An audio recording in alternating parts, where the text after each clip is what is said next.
Nababawasan na ang bilang ng mga doktor na kumukuha ng kursong nursing para makapag-abroad ayon sa Philippine Medical Association. Gayunman, nananatili pa ring problema ang mababang sweldo ng mga doktor sa Pilipinas, lalo na sa mga probinsya. Narito ang aking report.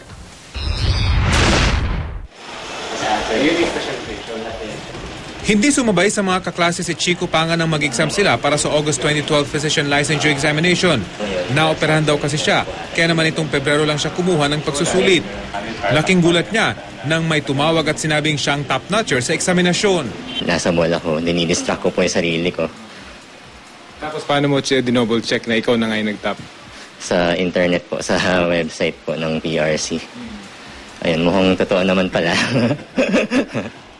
Sa Pampanga, pinili ni Chico na mag-internship matapos graduate sa University of Santo Tomas.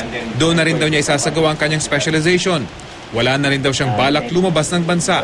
Sa experience ko po, yung pag nagtatanong-tanong po ako sa mga nauna sa akin, parang wala naman pong problema sa employment. Ang desisyon ni Chico, kagawian na rin daw ng karamihan sa mga bagong doktor sa bansa, ayon sa Philippine Medical Association.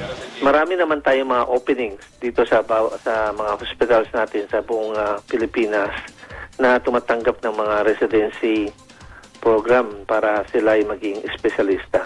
Kaya maganda naman ang kanilang hinahanap. At kung dati maraming doktor ang kumukuha ng kursong nursing para lang makapag-abroad, malaki na raw ang ibinawas nito nitong mga nakaraang taon.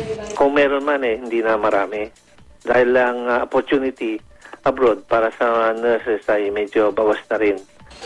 Pero ayon sa PMA, malaking problema pa rin ang mababang sweldo ng mga doktor lalo na sa mga probinsya.